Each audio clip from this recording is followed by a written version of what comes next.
Olá, amigo do Efluente, seja bem-vindo a mais um episódio do EfluenteCast, um podcast onde um doutor em engenharia e um engenheiro ambiental, um professor e um aluno, um consultor ambiental e um operador de estações, um pai e um filho discutem e trocam ideias sobre o tratamento de águas efluentes. Esperamos que vocês gostem. Então, fechada essa parte aí de DBO, DQO e óleos e graxas, né? De novo, como a gente vem falando nos outros episódios, se vocês acharam que tem mais alguma coisa que a gente pode comentar dentro desses temas ou alguma dúvida mais específica que vocês têm, até propriamente da estação que vocês trabalham, da estação que vocês operam, supervisionizam, ou projetar alguma estação, se tem mais alguma dúvida, vocês fiquem à vontade aí para entrar em contato com a gente via Instagram, LinkedIn ou e-mail, que vai estar tudo gravado aqui, os meios para vocês encontrarem a gente, beleza? Então, dando sequência a essa parte de parâmetros químicos, a gente vai falar agora sobre... A gente pode falar sobre os nutrientes, que eu acho que é uma outra classe de parâmetros químicos importantes. Dentro dos nutrientes, a gente tem nitrogênio e fósforo, que são os dois principais, e de novo aqui a gente pode subdividir, né? Eu acho que começar a falar pelo nitrogênio, que é o mais complexo dos dois. Então, quando a gente fala em nitrogênio, a gente vai falar de duas grandes divisões que finalizam num parâmetro geral. Então, quando a gente fala NT, a gente fala de nitrogênio total. A gente está falando do nitrogênio por quildo, ou quigeldo, como queiram chamar, né? Que é o NTK, mais o nitrogênio inorgânico, que é o nitrito e o nitrato. Quando a gente fala do nitrogênio orgânico, ou do NTK, né, então a gente vai estar dividido em dois: o nitrogênio orgânico, propriamente dito, e o nitrogênio amoniacal. A legislação tem mudado, de novo é um parâmetro que tem limite, né? Tem limite na legislação. Muitas das legislações ainda admitem o percentual de remoção, né, para nitrogênio, para NTK. Quais os perigos a gente trabalhar aí com essas taxas de remoção e não tanto com um valor? O laudo hidrológico. Né? O laudo hidrológico, porque quando tu trabalha a remoção, quase sempre tu trabalha uma estação de tratamento que ela é menos complexa. Né? Ela vai estar mais no basicão. E aí quando tu pensa em realmente atingir limites da legislação para nitrogênio e fósforo, para nitrogênio, como a legislação está mudando, está abandonando o NTK e ficando só com nitrogênio amoniacal, é 20 mg por litro, né? Na grande maioria. Por que tem essa troca? Isso é uma boa pergunta. O que causa impacto mesmo é o nitrogênio amoniacal.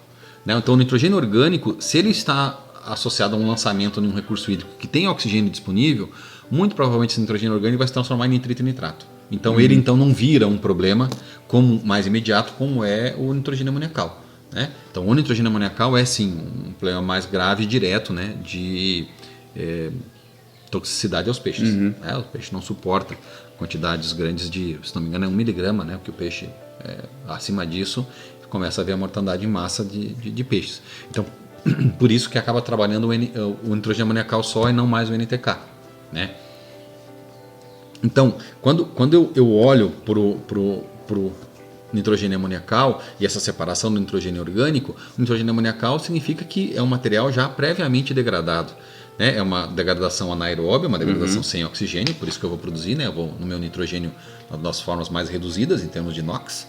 Então é o nitrogênio amoniacal, certo? E o nitrogênio inorgânico é aquele nitrogênio que ainda não se transformou em nitrogênio amoniacal. Então pode ser importante eu fazer uma divisão dessa se eu quero diagnosticar alguma coisa de problema na minha estação, especialmente no sistema anaeróbio? Sim, pode ser.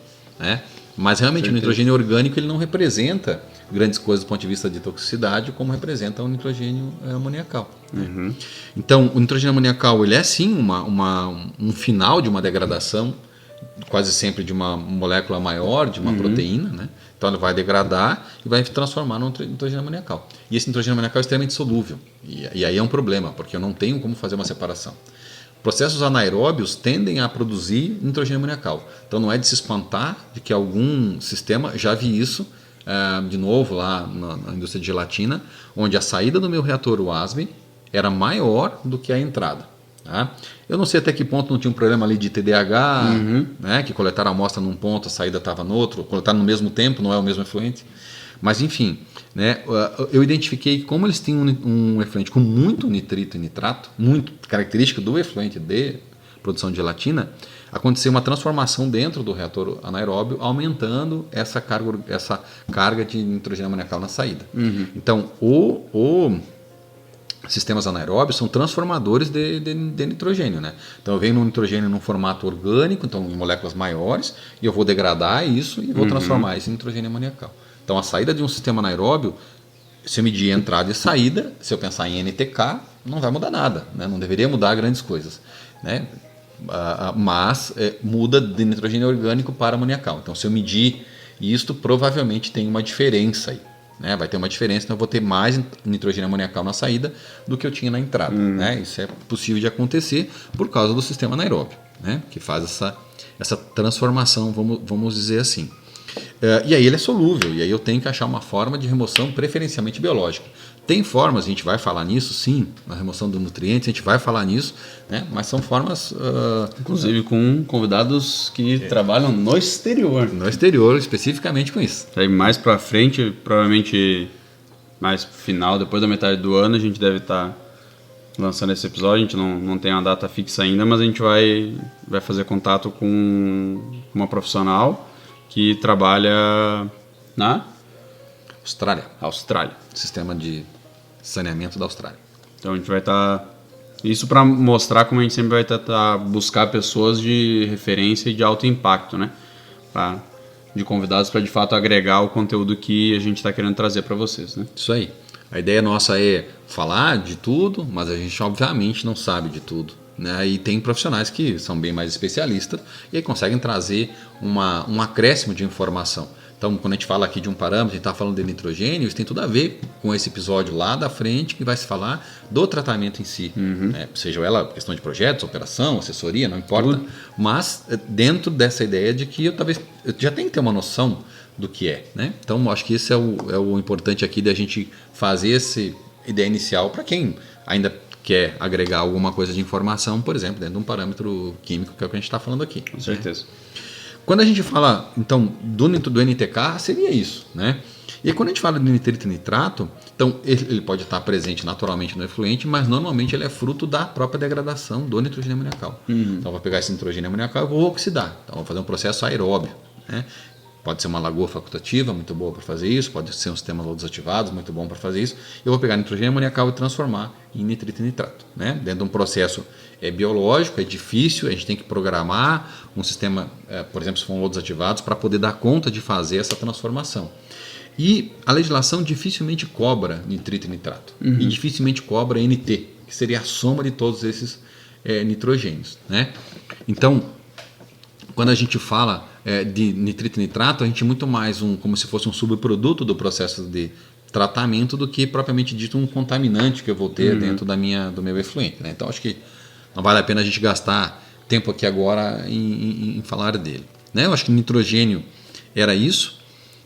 O fósforo, ele é um componente que para o processo de tratamento a gente pensa num só, que seria o fósforo total. Ele subdivide em vários tipos de fósforo. Né, ortofosfato, fósforo solúvel, fósforo suspenso. Mas se fosse para abrir esse leque, qual análise que teria que ser feita?